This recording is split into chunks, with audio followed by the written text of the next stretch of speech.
So today, it's just for you, we are going to talk about the relationships that define society and how Baha'u'llah's revelation is really helping us reconceptualize relationships. Yeah?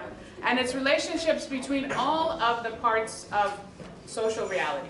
And as the House of Justice talks about it, it's the individuals, the communities, and the institutions. Yeah? So I'm going to tell you the secret of understanding all of the Baha'i texts. Are you ready? Okay, everybody put some money in the fund and I'll tell you. Just kidding. Okay, not kidding. You can do it on your own. But the secret of understanding the revelation of Baha'u'llah, everything you read is about transformation and or relationships. Everything you read in the writings, whether it's from Baha'u'llah, Abdul Baha, the Guardian, or the House of Justice, is about transformation and relationships. Not just romantic relationships. I'm not talking about all relationships. Connections between the individual and God and humanity. The relationships between the manifestation and God. The relationship between the community and the individual. Between the institutions and the individuals. Between the leaders and the learned. The rulers and the learned. Everything is about transformation and relationships. And how we use Baha'u'llah's revelation as a way to transform those relationships. When I focus on the letters from the House of Justice, especially in the last 10 years, they really impact me at a really deep level. The March 2nd, 2013 letter to the Baha'is of Iran, which I read to you yesterday, the paragraph on power, is very impactful, as is the 27th April 2017 letter on social action and public discourse. The Universal House of Justice talks about individual Baha'is should be careful that they don't immerse themselves in the faulty systems of the current world order. That's not what we need to immerse ourselves in. When you hear the word immerse, when Baha'u'llah uses that word, he talks about the ocean of the revelation, the writings of Baha'u'llah. We need to be immersed in those systems. The House of Justice talks about our approach as one of active involvement in the life of society, but the distinction is we don't have to go into the crumbling, disintegrated system that is no longer functioning. Our spirit of service in our communities at the individual, community, and institutional level needs to be in the integration of a new world order, in community building exercises. The twofold purpose of individual transformation and community building, societal transformation, are what we do. And I hope that you take away a little bit from our conversations that you can do this at the level of the individual without being perfect. What is perfect anyway? There's no need for perfection. We only have one example. Somebody said it, Abdul Baha. He's the example of perfection for us. But we do not need to be Abdul Baha to take action. There was, I recalled a story this morning from the diary of Juliet Thompson. Juliet Thompson was having a meeting. She was in a committee meeting with Mae Maxwell, the mother of Ruya Khanum. And as they were discussing, Abdul Baha came into the room and he said, "What are you talking about? What are you doing?" They said, "Oh, we were talking about the teaching committee." Abdul Baha said, "I don't understand you Western Baha'is. Why do you have to have a committee to go teaching? Just go teach. I run in a committee and I teach." So how are the processes that we put into place becoming a barrier for us as individuals? How are they doing that? Committees are important for logistics, but we shouldn't, remember what I always say? It's a good place to start, but a terrible place to end. As individuals, we know the House of Justice has made very clear A humble posture of learning means action. Tak. It means action. Don't worry about perfection. Don't worry about making mistakes. In 1994 or 1995, I never remember, so please, I apologize. Whenever I'm not sure of the exact citation of something, I always say it's from the book, Some Questionable Answers. Instead of Some Answered Questions, which is the book of...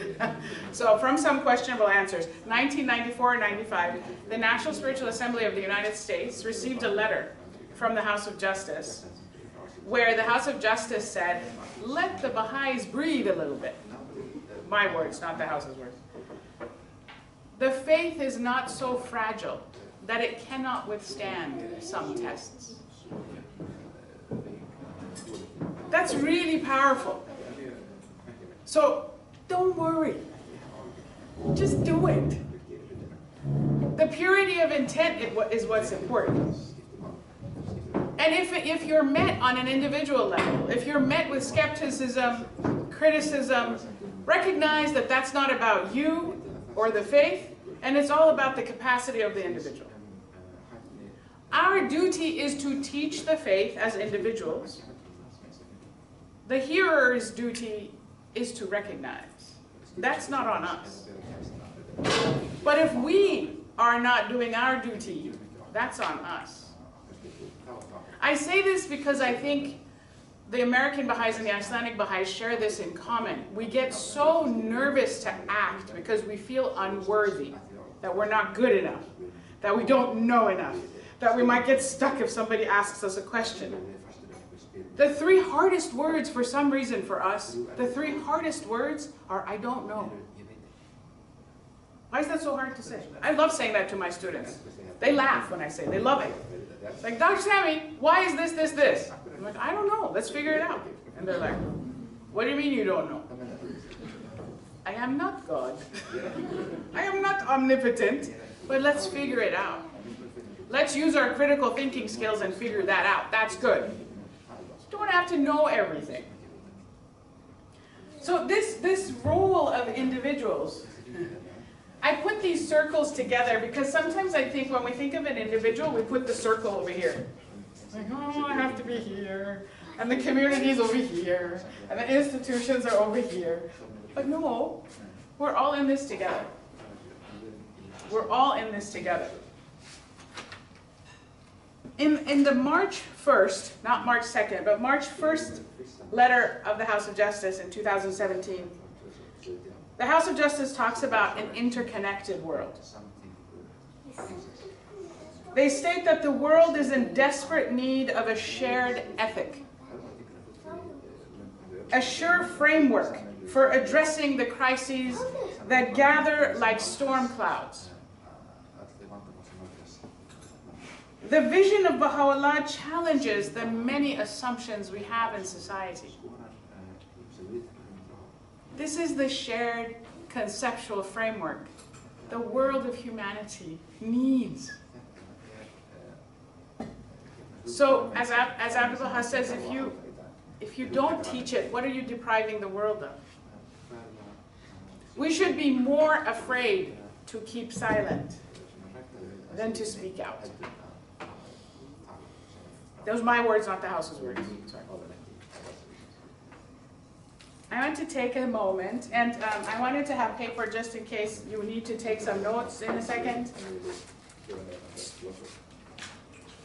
Please, just pass them down, please. 3 circles, connected. Individuals, community, and institutions.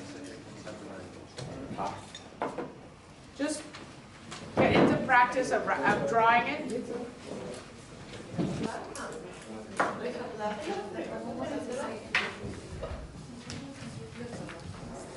As you're drawing your circle, I want you to remember yesterday we did some PhD work. We're going to do that again. And remember, PhD means P is perseverance, H is humility, and D means done.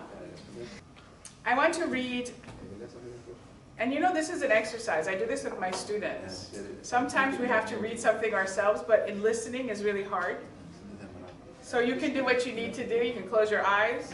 I always tell my students, if you feel like standing, you can stand. Some of them take that. They stand up and they listen.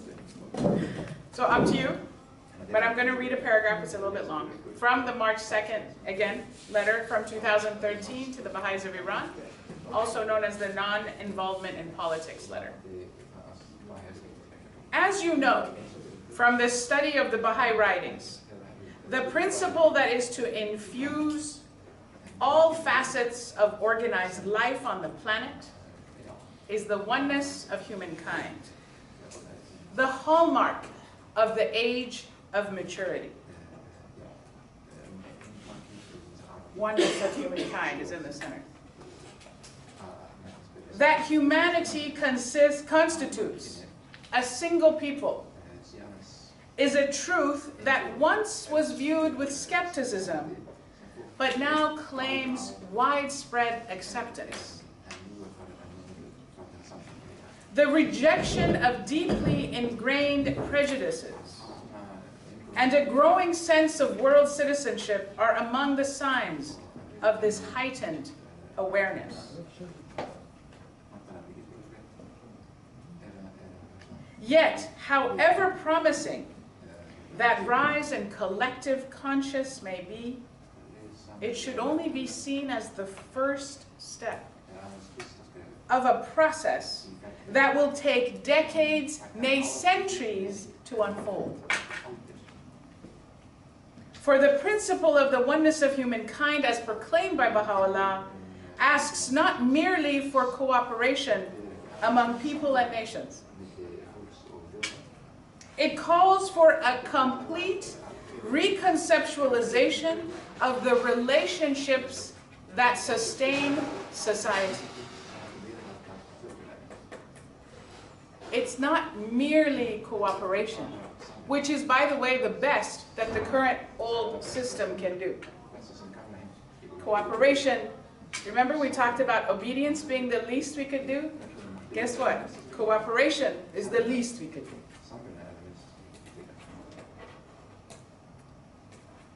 It calls for, the revelation of Baha'u'llah calls for, and this real maturity in recognition of the oneness of humanity calls for a complete reconceptualization of the relationships that sustain society. The deepening environmental crisis, driven by a system that condones the pillage of natural resources to satisfy an insatiable thirst for more, suggests how entirely inadequate is the present conception of humanity's relationship with nature. The deterioration of the home environment, with the accompanying rise in the systematic exploitation of women and children worldwide, makes clear how pervasive are the misgotten notions that define relations within the family. The persistence of despotism or authoritarianism on the one hand, and the increasing disregard for authority on the other hand, reveal how unsatisfactory to a maturing humanity is the current relationship between the individual and institutions of society. The concentration of material wealth in the hands of a minority of the world's population gives an indication of how fundamentally ill-conceived are relationships among the many sectors of what is now an emerging global community. The principle of the oneness of humankind implies then an organic change in the very structure of society.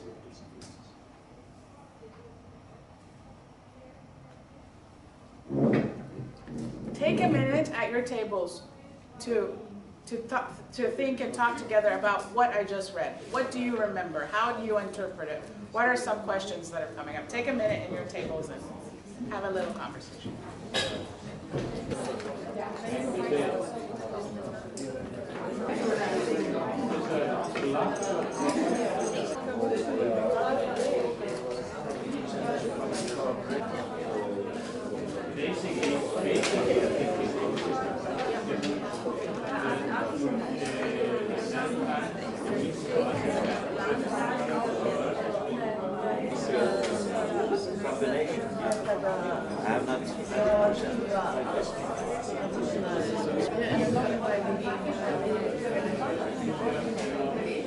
Would anybody like to share a reflection or a thought they had? Yes, please. The first step is cooperation. The first step is cooperation. Nice place to start. Nice place to start, terrible place to stop. But it depends on capacity too, right? So if that's the first capacity, great. Keep going. Thank you. Anybody else would like to share?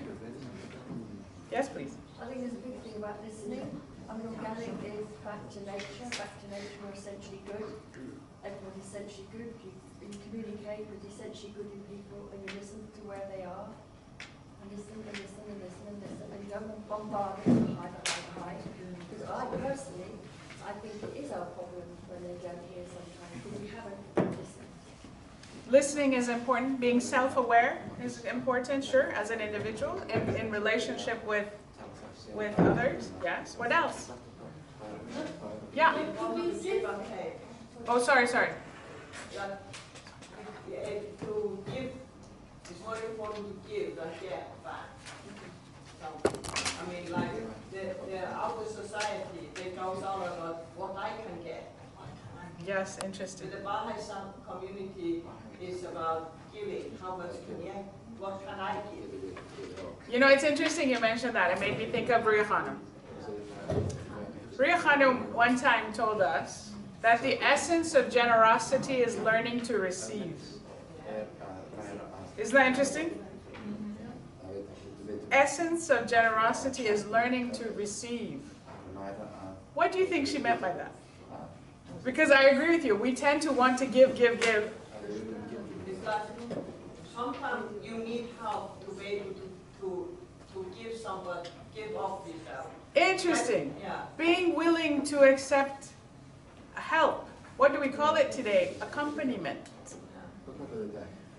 That learning to receive, when Ria Khanum said the essence of generosity was learning to receive, she went on to talk about service as a very humble act, and how the relationship between the community members and each other, community defined very broadly, by the way, not just in the Baha'i community, defined broadly, is you work together, you listen deeper, you're willing to step in if you see your colleague, your friend, your peer, your neighbor, your sister, your wife, your husband, not able to move forward.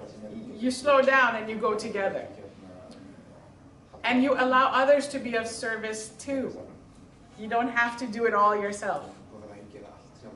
So I think that's a really important point to understand in this day and age.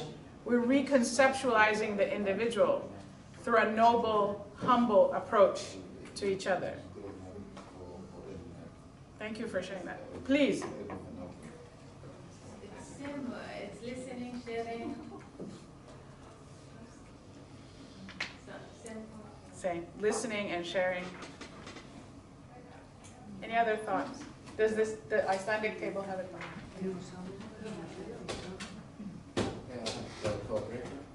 Cooperation?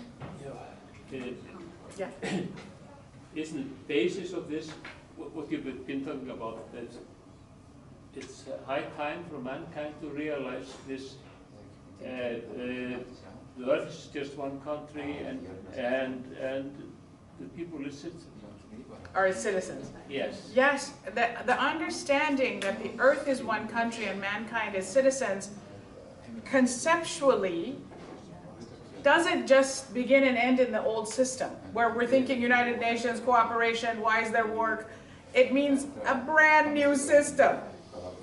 It doesn't mean that just all men are your brothers and sisters. Sure. That's, you've heard of the golden rule. What is the golden rule? Do unto others as you would have them do unto you. Yes.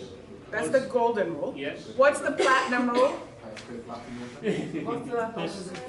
Does this include Nigerians? Yes, it includes Nigerians. Yeah, yes. They played really well, you can't deny it. Yes. What is the platinum rule? Say, prefer your brother to yourself. Yeah. Blessed is he that preferreth his brother to himself. The junior youth, former junior youth groups know that from. Is it from Breezes of Confirmation, I think? What does that even mean? To prefer your brother to yourself. What does it even mean? By the way, it's brother and sister. Yeah. Yes. You hear a lot about this, yeah. You have one brother. Yes, prefer me to yourself. It's a dramatic shift from the golden rule, if you think about it. Because treating others as you wish to be treated keeps you at the center. Preferring your brother to yourself is outward. But you know, Baha'u'llah's revelation is so amazing because he helps us mix values. You can't just prefer someone else and totally waste yourself away. There has to be an element of justice there. We have to be willing to accept help. It can't be all justice and nothing else. The revelation of Baha'u'llah is amazing. Have you ever seen Baha'u'llah talk about one principle without bringing in something else? He doesn't do that. He's very scientific about this, actually. Unity, justice. Love and justice. He's always putting them together, always putting concepts and principles together, lest we forget that it requires a reconceptualization of everything in our lives. I was thinking about the number of institutions you were talking about. Yeah. And one of them was land. Yes. So I think you are meaning Mother Earth. Mother Earth, exactly. Yeah. So I thought about that. I would not have understood land as an institution, except if I had not listened to you yesterday evening talking about the old lady in India. Shall I share it? Yeah, I think so. Yes. So land as an institution, let me go to where the House of Justice in this paragraph, I just want to read this again so we have their words, not mine, at the center of our hearts and minds. The deepening environmental crisis, driven by a system that condones the pillage of natural resources to satisfy an insatiable thirst for more, suggests how entirely inadequate is the present conception of humanity's relationship with nature.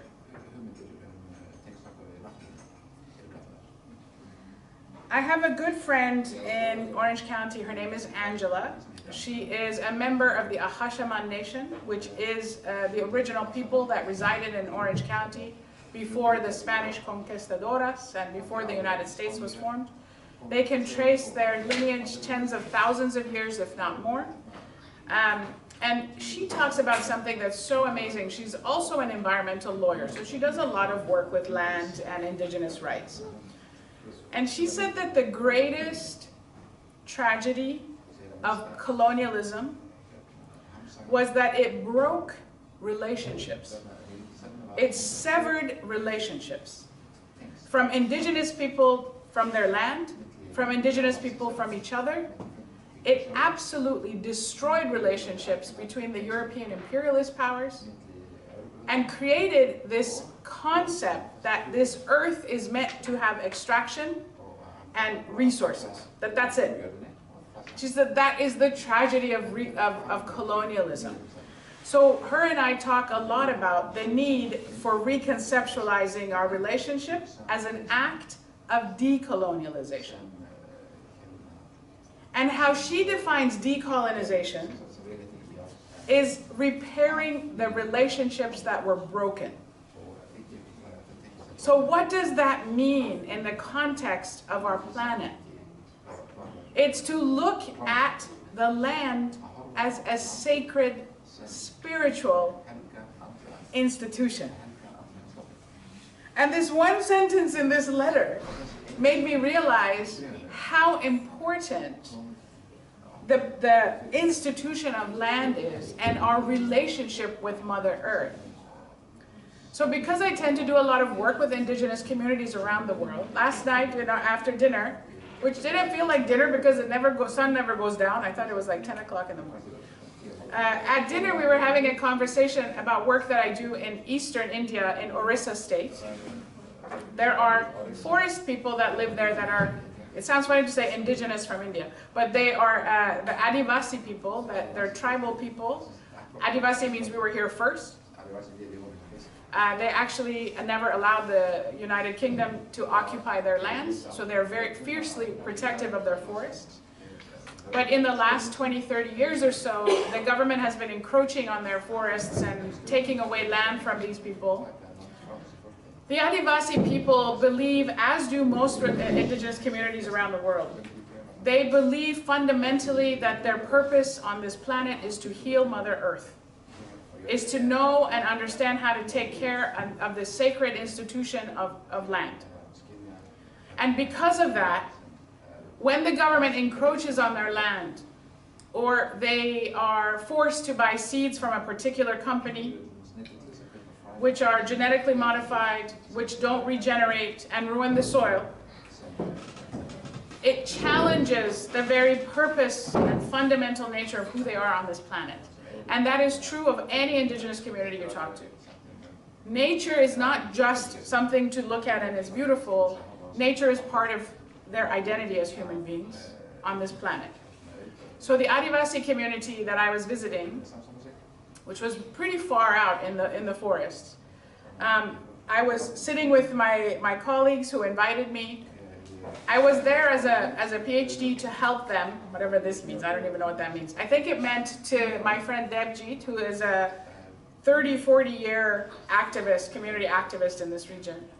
He wanted a way to consolidate the indigenous knowledge into academic work so we can use it as evidence to fight for their land rights. And so I always say hashtag, like Twitter, hashtag use your PhD for good, not evil. That's what I do around the world, is I do that not for recognition or for publication, but to assist the community.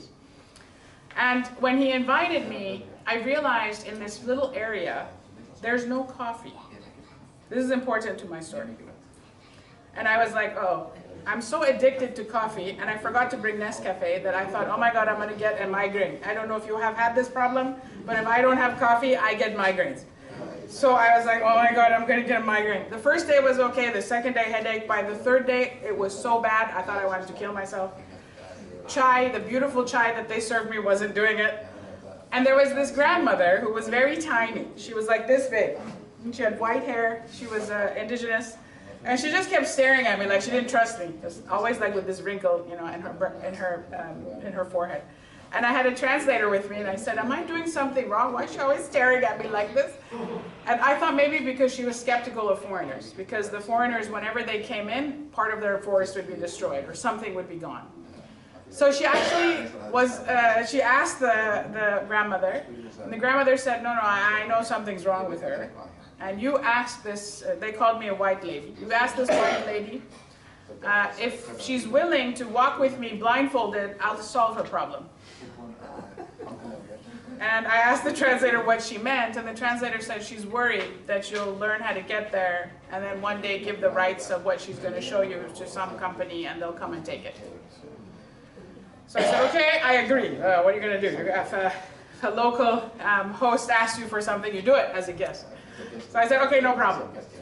So they blindfolded me, and I was really dizzy, right? So she took my hand, and she was running me through the forest. I had no idea where I was going, but we went for about 20 minutes, and we stopped. and the air had gotten considerably cooler. I was like, wow, where is it? I was feeling it. I was really dying to take it up. I didn't do it. I was respectful. And she said, bend down and touch the earth. So I bent down and I touched the earth, and it was alive. She told me to smell it. I smelled it. I was like, wow, this smells like life. I was kind of scared there was worms in it. I'm kind of scared of worms.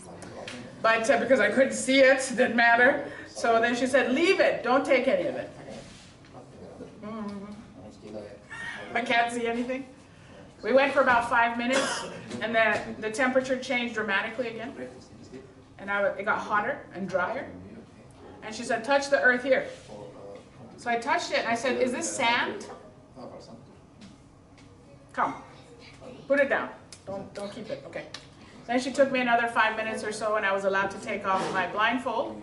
We were back in the forest, and if you can imagine, there was this tree that smelled better than anything I've ever smelled in my life. Imagine simultaneous smell of vanilla, orange blossom, and strawberry. And I was like, oh my gosh, I just want to stay here and smell this a whole life. It was so amazing. And as I was like taking it all in, she took some of these flowers and was squishing it, and as she was like mushing it up in her hands, she was telling me, the first place you stopped and you touched the earth, that's in the jurisdiction of my people. We take care of that land. You saw life there, or you felt life there.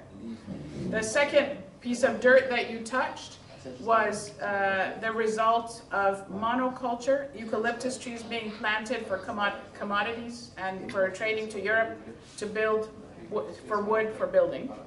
And the government forced us to give that land to these production, agribusiness. And those particular seeds and that particular crop, which should never have been planted in our forest, depleted the soil and caused desertification after only one harvest. And she said that her people are not allowed to go and heal that land. And she was devastated by this. She said, we know what to do, but they won't let us do it. She was devastated. You could tell that she had this, she was devastated. So she's squishing this, and she sticks it in my mouth. She's like, eat it. I'm like, oh my God, I don't know. And it kind of tasted like very strong jackfruit. If you've ever had jackfruit, it's a particular fruit that's found mostly in South Asia and South America. It had a rose, it tastes like rose. It's how I was eating a flower. That's what it tasted like. And then she said, this is going to help you, your migraine, your headache. I was like, wow. And then I started feeling really sick. And she was like, oh, but first you're going to be sick for 2 days. She forgot to tell me that part. I did get sick, but for about 12 hours, and then I didn't have a migraine, another caffeine migraine, again, for the duration of time that I was there. In the days that followed, she would ask me questions that surprised me. She asked me one time around the breakfast table, when was the last time you were breastfed by your mother? And I was like, maybe I was 1. And she was like, no, not your birth mother, your earth mother. When was the last time you were breastfed by your earth mother? She said, do you know where your food comes from? The grocery store. She said, have you ever grown your own food? Have you ever talked to your mother? I was crying. Because I realized never. I don't know how a cucumber grows. I know where to go find it in my store. And she said, she kind of closed her eyes and she said, and you call yourself developed? Then she took me to this open field in her forest where there was so much plastic trash that it's kind of surprised me. You know, while I was living in this little area in this forest, all the food was served on banana leaves with your hand. You ate with your hand. There was no waste. There was no plastic waste. There was nothing. You ate with your hand and then you were done. And you had to fold it towards you, because if you fold it outwards, it's like you're cursing someone. You fold it towards you. And then they take that and they have different places that they create little holes in the ground for where they want to regenerate some of the soil, and they put it in there, and then there's a whole process to it. Nothing is wasted. So, and they're mostly vegan, mostly vegan. They do have some cows and animals, and sometimes they slaughter them for a feast, but they use every ounce of it. Like, they don't waste anything. And when she took me to this field, I was a little surprised. And she's told me, she said, you know, a couple weeks ago, there were your people, meaning white people, whenever she said that, she meant white. Your people came here to have an international environmental conference. This is what they left behind. And she said, and you talk about being developed and understanding the needs of the environment. And she said, you go tell your people to leave it to us. So definitely listening is part of it. But also reconceptualizing what we think about knowledge. What is knowledge? Is it only in the universities of the West? Do they have a monopoly on that knowledge? When Baha'u'llah talks about the systems of knowledge, religion, and science, spiritual religious knowledge resides in our indigenous communities. They are raised with it. They share stories about it. These communities in India have knowledge about taking care of the land that is actually quite scientific. We just don't recognize that.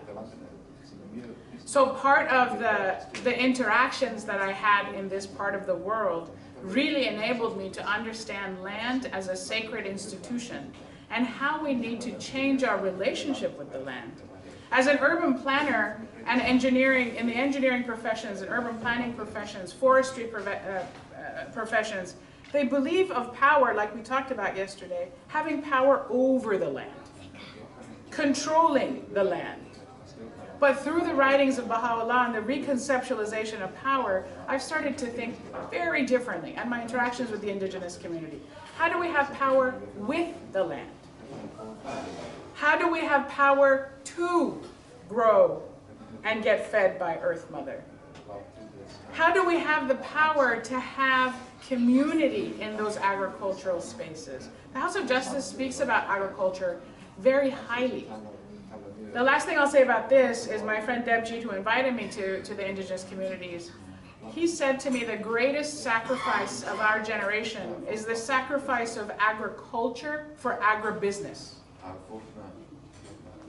That the purpose of agriculture was to build communities and share nourishment. It was not high yield and income growth. So how are we designing our structures with the earth is really important.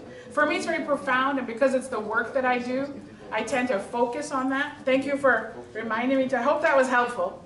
A little bit. But I want to read this sentence again.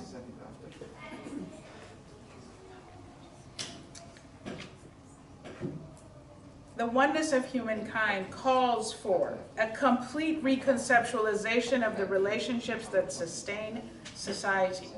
The deepening environmental crisis driven by a system that condones the pillage of natural resources to satisfy an insatiable thirst for more suggests how entirely inadequate the present conception of humanity's relationship with nature is.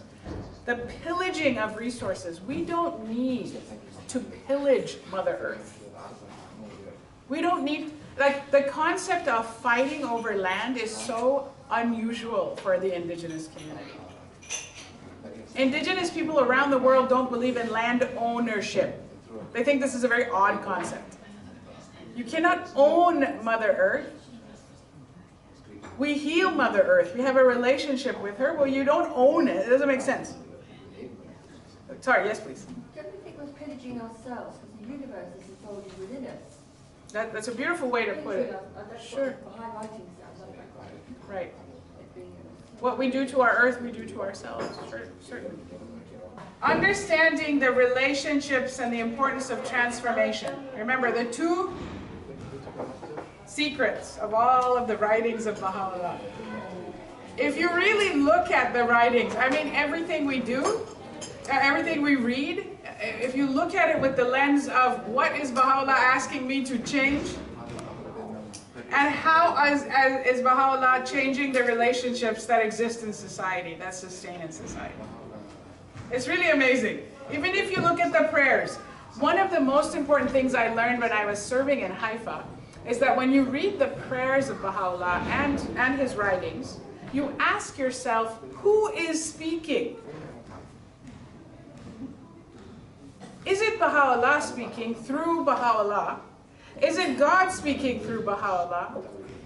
Is it Baha'u'llah speaking through the man Baha'u'llah? Is it the maid of heaven speaking through Baha'u'llah? We call the Holy Spirit the maid of heaven. Maid of heaven.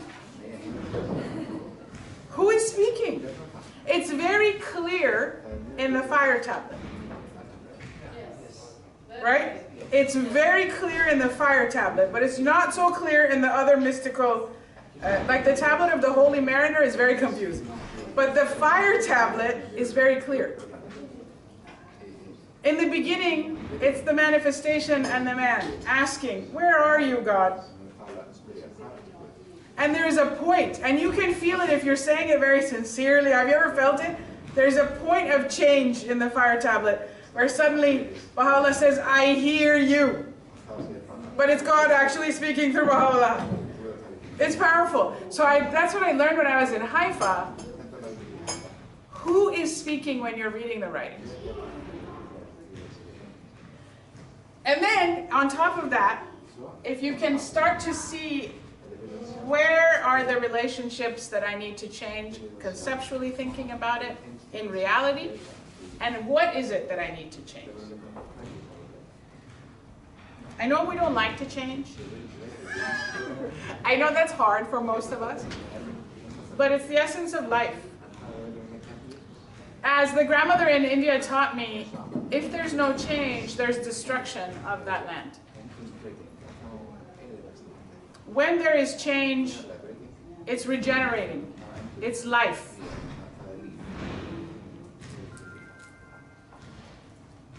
I want to go and read a second paragraph for you about relationships from the same letter, 2nd March 2013. Can you tell this is a really important letter? I know you have it in Icelandic, right? I'm sure. Maybe somewhere. Somewhere maybe this letter is in Icelandic. I would really recommend that in your communities you take this letter and really study it. It's a really important letter. What letter was this? The 2nd of March 2013 letter to the Baha'is of Iran from the House of Justice. So this paragraph. At the heart of the learning process is inquiry into the nature of the relationships that bind the individual, the community, and the institutions of society.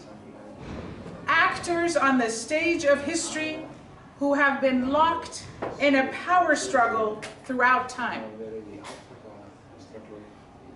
In this context, the assumption that relationships among them will inevitably conform to the dictates of competition, a notion that ignores the extraordinary potential of the human spirit, has been set aside in favor of a more likely premise that their harmonious interactions can foster a civilization befitting a mature humanity. I'm going to unpack that for you a little. At the heart of what the House of Justice calls the learning process that we're all engaged in, right? Learning, humble posture of learning, action, reflection, action, reflection. Consultation is there too, but action and reflection is the nature of the relationships that bind society between the individual, community, and institutions. We talked a little bit yesterday about the concept of power. So the House of Justice is saying that throughout history, individuals, communities, and institutions have been locked in a power struggle. Individual rights and freedoms, no community rights and freedoms, no individual rights and freedom, no collective rights, no institutional power, no individual power. constantly competing for power. This is the old system that the House of Justice is saying completely ignores the power of the human spirit and assumes that cooperation in this power struggle will be the mature thing to do for harmonious relationships. But that, again, is the least we can do in the Baha'i revelation is cooperation, the least. In the old system, cooperation is the most you can do. See the need for a new system? Cooperation is a great place to start, but a terrible place to stop, because it is still perpetuating the old power struggles that exist. And when we reconceptualize power, reimagine power to include the nobility of the human spirit, rather than control, authority, direct, the relationships between institutions, communities, and individuals become one of enabling, empowering, encouraging, unifying. Imagine how different that system is than one that is locked in a power struggle for competition. The Baha'i concept of power absolutely transforms the relationships of these actors on the world stage. So that was that section. Animating the Baha'i effort, it goes on.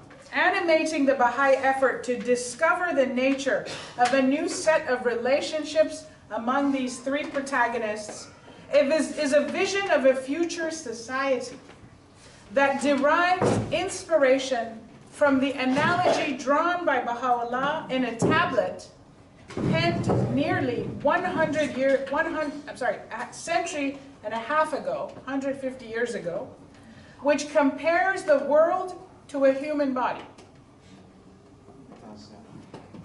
The tablet of the temple. Surah Hekal. Cooperation is the principle that governs the functioning of the system. Just as the appearance of the rational soul in this realm of existence is made possible through complex association of countless cells, whose organization in tissues and organs allow for the realization of distinctive capacities, so can civilization be seen as an outcome of the interactions among closely integrated, diverse components which have transcended the narrow purpose of tending to their own existence. And just as the viability of every cell and organ is contingent upon the health of the individual body, the body as a whole, so should the prosperity of every individual, every family, every people be sought in the well-being of the entire human race. Cancer just requires one cell to be affected for the body to be cancerous. The same thing in the human body of society. If one person on this planet is suffering injustice, we are all suffering injustice. If one community is suffering injustice, we are all suffering injustice. If the land in the Adivasi community of India is suffering degradation and desertification, we all suffer as a result.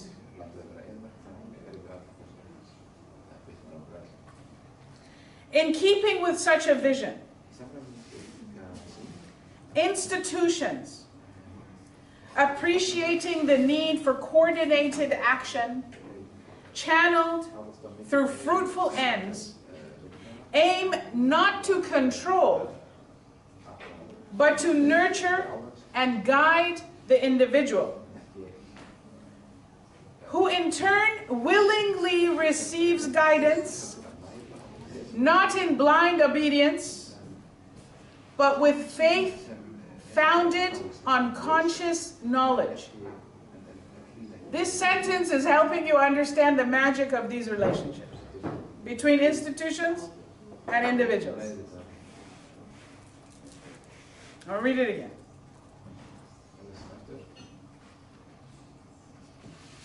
In keeping with such a vision of the human world as a human body, the analogy, institutions appreciating the need for coordinated action channeled through fruitful ends aim not to control but to nurture and guide the individual. Nurture and guide. The individual in turn willingly receives the guidance, not in blind obedience, but with conscious knowledge. I want you to take a minute at your table and think about the capacities of institutions. You can think about your local spiritual assemblies, your registered Baha'i groups, cluster agencies, junior youth groups. What are those capacities that are needed to be developed in the institutions to nurture and guide individuals? Just focus on the institution as a collective. What is that capacity that's needed? This is hard to think about. It's a PhD thinking. I'm not asking you to think about the capacities of the individual. I want you to think about the capacities of the institution. The capacity, but remember, to nurture and guide the individual, not in a power struggle. Nurture and guide. So I'm going to give you 5 minutes, and then I'm going to ask you to feedback. Maybe join some groups so you're not only talking to people you know. What capacities do institutions need?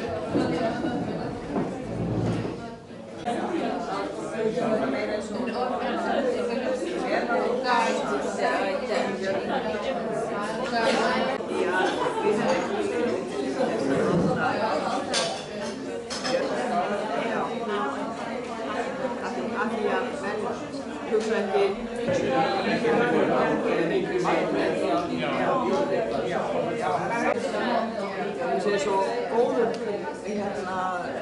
bóndinn.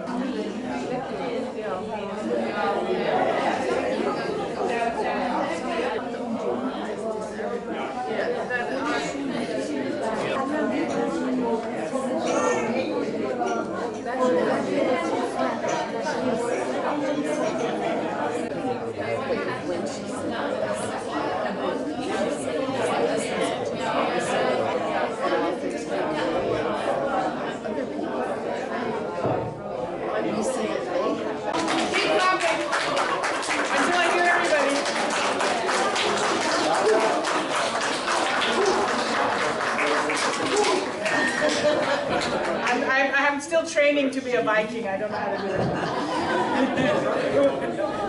it. Thank you so much. Does anybody want to share a little bit of the capacities that institutions need to develop to be able to nurture and guide individuals? Vision of where we are and what we need to do, where to go. Unity of vision. Yes. And understanding the current reality. Yes. Excellent. Unity of vision, understanding the current reality in the institution. How does the institution do that? He's like, don't look at me. No, but that's a question, right? That's the next question. Yes. Yes, please. Please. So we talked about youth and elders, and we thought that the capacities that need to be fixed are they need to share more, listen and respect the differences, and love each other more, and recognize the capacity of the individuals, and the elders need to be more flexible, and the youth need to be more patient, and they need to reflect on the mistakes they did, and they need to be overall kind. You know, institutions learning the capacity to listen to youth is really important. We were talking in our Book 5 intensive that too often when institutions come together, they tell the youth to do things. The youth will do it. The youth can do it. That is about directing, not enabling and nurturing. So developing that process, and it was so lovely that you also mentioned youth can be more patient. You know what I learned from my father? Your patience is limited, he used to tell me. And every time I got frustrated with something, he would say, "Hi, you've seen the capacity of your patience, now go forward." It's like, "I can't do it." He's like, "Yes, you can. It's limitless. There's no limit to patience, forgiveness, kindness, love. There's no limit. Keep going." So that was lovely that you shared that. Anything else that you would like to share? I'll go to the back and then I'll come here. Please. Once we had an intensive teaching project going on, and everybody was so tired. And then became the birthday of the Bab. And now we would decide, we had already, as a local assembly, decided we weren't going to do anything. We were so tired. But at the 90-day feast, there came a suggestion, I think it was Justin that came, having an open house and, you know, for the neighbors. We all decided before the meeting of the local assembly, no, we are all going to say no, we're not going to do it. But we had all the suggestions from the 90 feast were written in a book, and we took them always took them very seriously. The tomato brought it up. We had, all of us, we already decided we're not going to do anything. But when we started to discuss it, it was really strange how everything changed, because we said prayers, and obviously Abdul Baha was there with us, because we decided to have an open house, and we made some decoration and things like that, and it was beautiful, and really the neighbors were really happy. What do you think that capacity was in the local spiritual assembly that enabled that? It was, I think it was mainly the change happened when we took it seriously. The child brought it up, but we treated it as we did when the adults came with us with a suggestion. That's amazing. So taking seriously the voices of children and youth in the community by the institution. Yeah. That's an amazing capacity. Thank you for sharing. Yes, please. Yeah, please. Humility seemed to be a very key thing. Humility was something institutions should learn. And then they would listen to people that aren't Baha'is, or well, they're not labelled Baha'is anyway. And they would learn from these people that aren't labelled Baha'is. Then they might listen to us. And then we have dialogue. And then we are sitting alongside each other, hopefully. And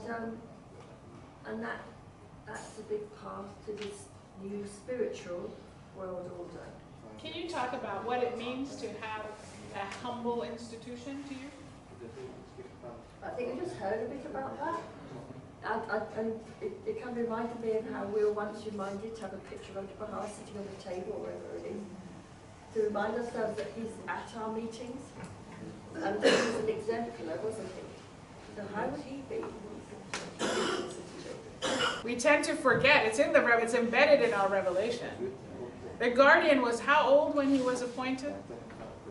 Not appointed, when he took on the role of the guardianship? 25, 26. Surely so open-eyed, aren't they? And I mean, yeah, it's not that this faith is only for the young, because you can be young at heart and continue to serve until the very end. And then apparently after that, Ria Khanum used to say, don't think service ends here. In the next world, you'll still be on committees. Don't worry about it. It'll still happen. Yeah, please. But there's this thing about not Baha'i yet, and I was on I've been a Baha'i for many years, and I remember being in London. Some of you know Hugh, anybody know that name? Anyway, he wasn't a Baha'i, and suddenly he wasn't a Baha'i, and he came to sort of Quaker, Buddhist kind of leanings, but suddenly he was a Baha'i. He was a psychologist, and before long he was on the NSA. And there's all these people out there that aren't Baha'is yet, who maybe become Baha'is, who have much more capacity than any of us maybe, and suddenly they're on the NSA. I remember Ria Khanum actually, before she passed away, she said, on my tombstone, I want it to be written, she tried. She tried. And I was thinking, oh my gosh, if Ria Khanum just tried, what am I? Well, imagine. So Ria Khanum was the wife of the guardian, who was the last remaining member of the Holy Family. So she was in our lifetime, so it feels very special to us to have stories of Ria Khanum. Ria Khanum, she said on her tombstone, she wanted it written, she tried. My Persian is so bad, I'm so sorry for that. I also remember actually that one of the house members, I won't tell you which one because I remember some questionable answers, it's from that book. One of the house members used to tell me, I'm always becoming a Baha'i. I'm learning to become a Baha'i. He was a member of the House of Justice. I want to continue and have you guys do one more reflection, maybe two. The House of Justice said that the role of the individual is in turn to receive guidance, not with blind obedience, but with conscious knowledge. So I'm going to have you do two things in our next reflection. One is, what are the capacities of the individual that need to develop to be able to receive guidance with conscious knowledge, not blind obedience. And the other part is about the community. The House of Justice continues. The community, meanwhile, takes on the challenge of sustaining an environment where the powers of individuals who wish to exercise self-expression reasonably in accordance with the common will and the plans of the institutions multiply in unified action. There's a world here in this sentence. I'm going to read it again. Yeah, I need to read it again. The community, so remember the three? We talked a little about institutions. Individuals need to receive guidance with conscious knowledge, not blind obedience. Now we're thinking of the community. The community takes on the challenge of sustaining an environment where the powers of individuals who wish to, be careful, who wish to exercise self-expression reasonably in accordance with the common will and the plans of institutions. Multiply in unified action. It's very clear. The community is responsible to create the environment where individuals feel free within the guidance provided to express action in a unified manner. There's a wealth in there. So I want you to think, in your little groups, take another 5 minutes or so, how do individuals, what capacities do we need to develop as individuals to receive guidance through conscious knowledge that nurtures action, yeah? And what do communities need to do to create an environment where individuals feel that ability to sustain action through self-expression and unified approaches. It's not an easy thing to think about. But think about those capacities of community and individuals. You have 5 minutes. I'll start clapping when I want you to bring it back, yeah? Go ahead.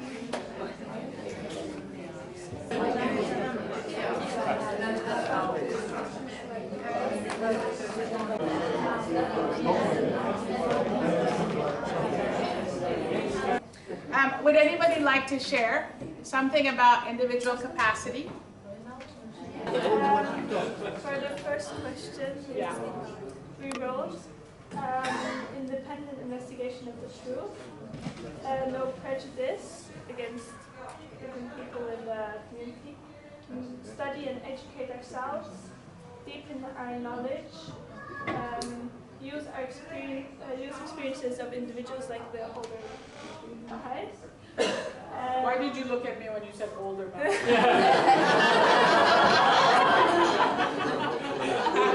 I'm teasing you, go ahead. And have pure hearts and love each other. There's something you reminded me of, Gwen, and when I was in Haifa, I remember Mr. Nashjavani used to tell us that because the faith is very young, 175 years old, we're all early believers. We're not an old religion. We're actually quite modern and revolutionary, but people don't want us to think that, but we are. We don't have clergy. I mean, I think that's amazing. We don't have experts. We're just here learning from each other. That's perfect, right? So, oh, hello there. Thanks for bringing your umbrella. Mr. Nashjavani said because of our young faith, institutions are administering love, and individuals think they need to administer justice. He's like, that's not a mature Baha'i community. Institutions administer justice. Individuals only take themselves to account, not the others.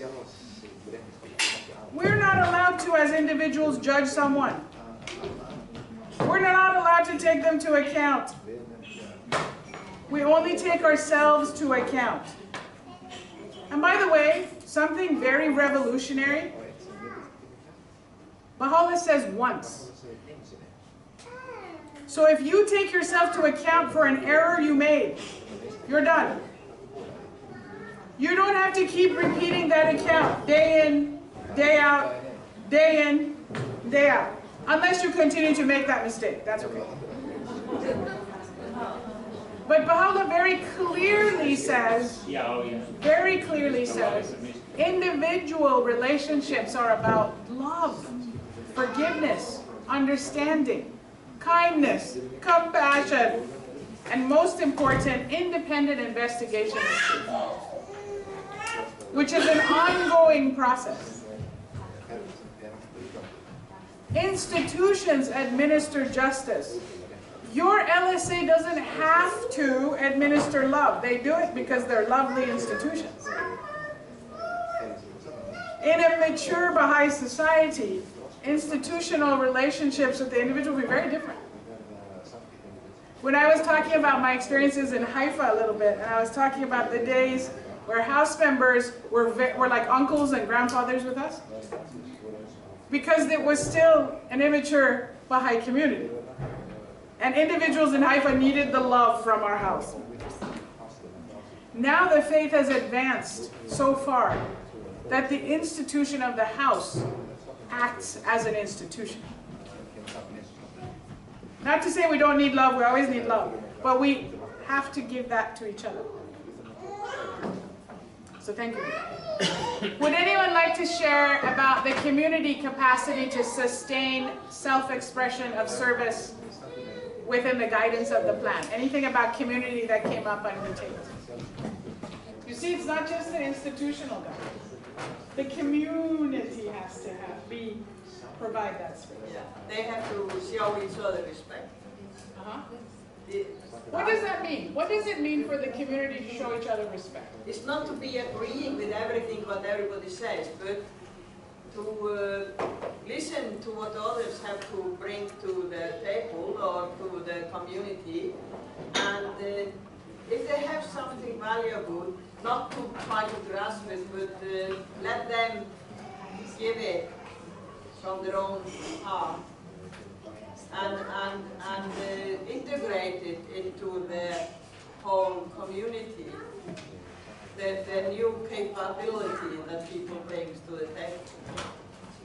Because there's so many lovely children here, I have to share something. Thank you for that. You reminded me of this story.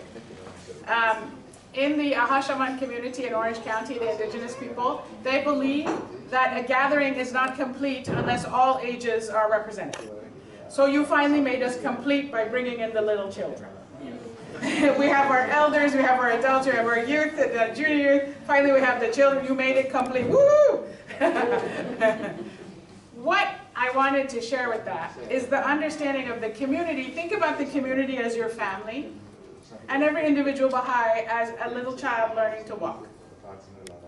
Does the family, does the mother or the father ever punish a child for falling down when they're taking their first steps? What do you do? Yeah, good job! Right? Even if your child is full of vomit and has a diaper full and they're walking around and they keep falling, you still hug them. You encourage them. This, for me, is an example of how a community can overlook the faults of all of us trying to be Baha'is. And remember that letter I mentioned earlier from the House of Justice to the National Spiritual Assembly of the Baha'is of the United States. Their faith is not so fragile that it cannot withstand mistakes and tests. Mistakes are okay, they're awesome. Because a humble posture of learning requires action. Yesterday, Bee came to me. She's not here, but she allowed me to share the story. She came to me and she said, what you said was really important about contributing to discourses. I didn't know that as an individual, having a small conversation can change discourse. There's a discourse intervention. Individuals at any level, whether you're a member of the community, whether you're teaching children's classes, whether it's in your family, having a conversation and elevating it to the level of principle gives it an approach as a meaningful conversation. Elevate it. It doesn't matter what level. At the individual level, you have opportunities every day. With your spouse, with your children, with your parents, with each other, with friends, with the community member. Elevate it. At the level of PhD, I have the opportunity, I'm very blessed to have the opportunity to intervene in discourses in my field, in urban planning. I teach my students to reconceptualize their relationship with land. Power with, not power over. It changes the way we strategize future development. That's because I'm in that field. Whatever field you're in, you have the opportunity to enter those spaces. Of course, with the caveat, Ruya Khanum used to tell the Baha'is that come to Haifa, she's like, if you don't know how to draw, don't start with the picture of Abdul Baha. First draw the flowers, then draw some vegetables, then draw your friends. Don't start with Abdul Baha. So it's okay to take those small steps. Even in our disciplines, I didn't start there. You know? Within those disciplines, starting where you're comfortable and slowly testing it, seeing how this applies. Whether you're in an interfaith gathering, seeing how it applies. Listening, seeing where the reality resides. Anyone else would like to share about the capacity of a community?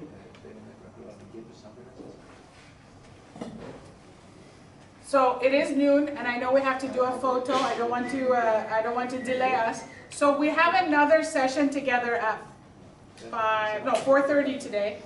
But it's kind of an open session. It's free time. But I will be here, and we can continue to talk. And what I wanted to do was go to the next level. After we've reconceptualized all this, how do we do local planning with this global vision?